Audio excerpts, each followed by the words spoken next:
Vous applaudirez après, peut-être. Toujours 7 prix. Mesdames, Messieurs, on dit que l'histoire est un éternel recommencement. Il y a un peu plus de 50 ans, je ne suis pas sûr que les tout premiers colloques organisés par l'Agence de l'eau réunissaient autant de monde pour parler de stations d'épuration.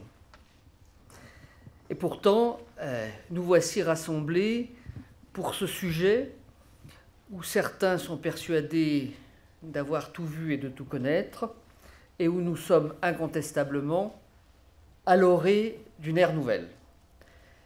Merci donc d'avoir répondu à l'invitation que nous vous avons lancée avec le directeur général de l'agence pour ce temps d'échange et de réflexion. Vous venez de tout le bassin, parfois même d'au-delà. Je voudrais bien évidemment remercier notre animateur de cette journée.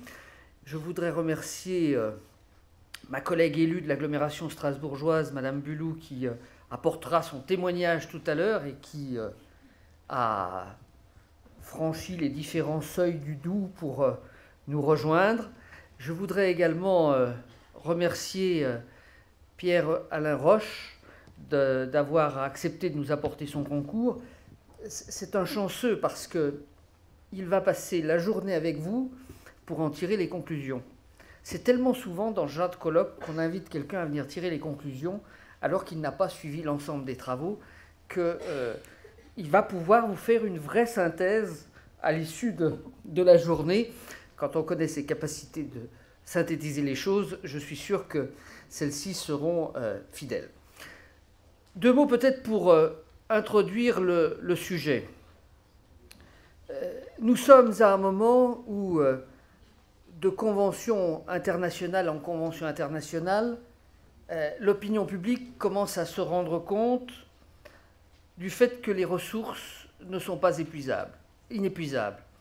Et si elles ne sont pas inépuisables, il faut davantage veiller à les économiser ou davantage veiller à mieux les employer et les réemployer.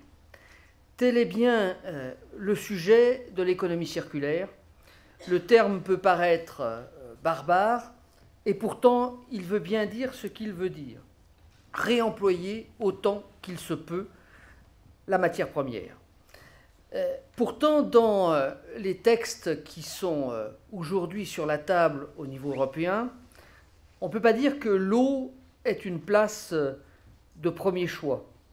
On y traite beaucoup évidemment de déchets, mais finalement on oublie de penser que le terme eau peut parfois recouvrir le terme déchet. Je vous avoue avoir essuyé un échec en tentant d'obtenir avec une collègue allemande qu'un rapport spécifique, que dans le cadre du découpage des rapports sur l'économie circulaire, il y a un rapport spécifique sur l'eau. Nos chefs au Parlement européen n'ont pas jugé utile de discriminer le sujet.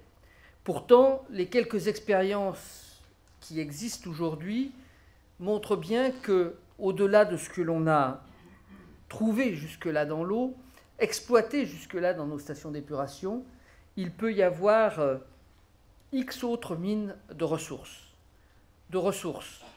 C'est bien le terme qui nous préoccupe, nous les élus locaux en particulier. À un moment où elles deviennent plus rares, il faut en trouver partout. Et en trouver partout, ça veut dire qu'il faut aussi être plus économe et moins dépensé.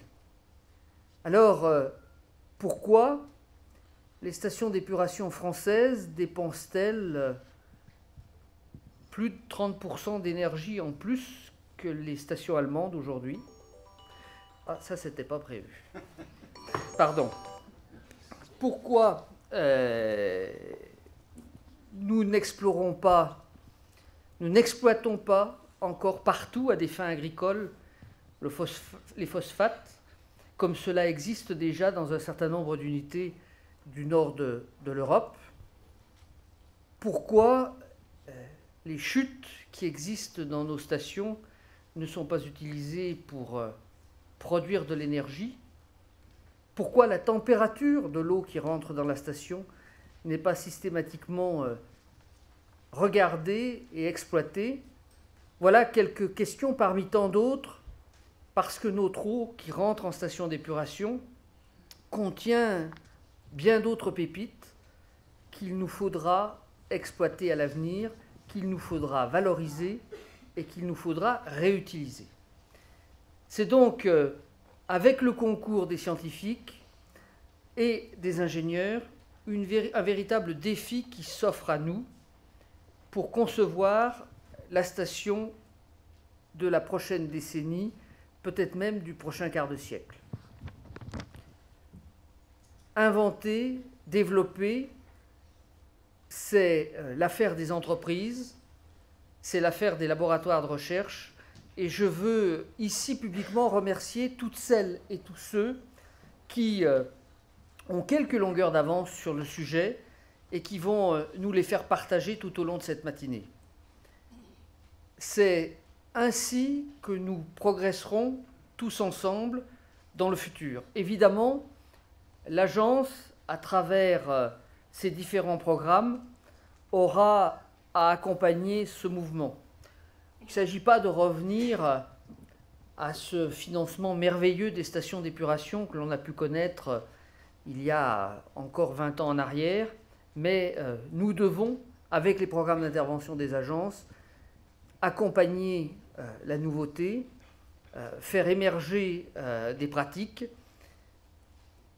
Celles-ci sont à la fois dans le dur, mais elles sont aussi dans les têtes et les gestes.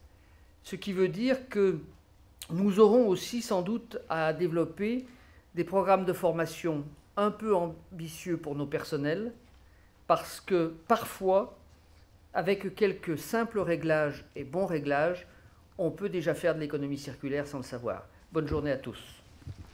Merci, Président.